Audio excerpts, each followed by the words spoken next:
જય માતાજી। મારા વાલા વડોદરા શહેરોના સંસ્કારીજનો, હવે આપણે ચૂંટણી પાકો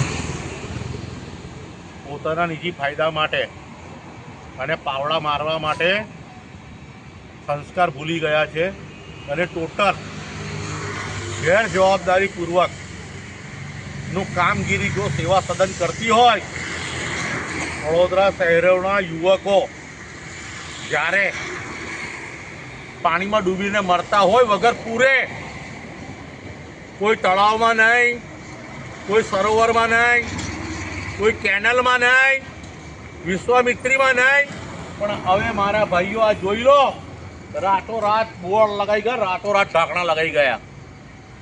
આ ખુલ્લી ગટરમાં 44 વર્ષનો યુવાન આમાં ડૂબીને મરી ગયો। હવે વિચારો, ભૂતકાળમાં અમે 6-8 મહિના પહેલાં હું રવિરાજસિંહ આ ચિંતા પ્રગટ કરવા માટે તમામ મીડિયા સાથે આવ્યા હતા, કારણ કે અહીં મૂતરડી હતી એ બી આ લોકોએ ગાયબ કરી નાખી। વિચારો, આ યુવક, એની ગાડી સામે પડી છે, જરા નજર મારો।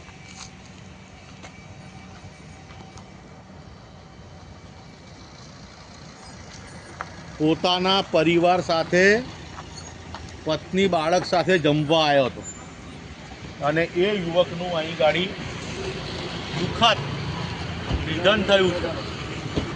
એના કરતાં ગંભીર વાત તમને કહું, આ લોકોની હવે જાગૃતતા જુઓ।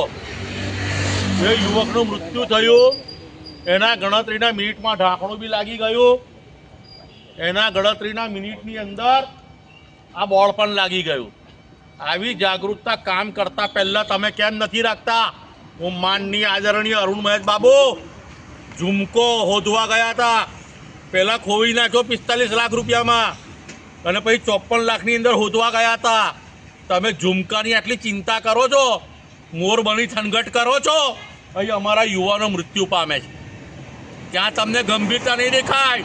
અમે આવીએ છીએ સોમવારે, કોર્પોરેશન જવાબ આપવાની તૈયારી રાખજો। જય માતાજી।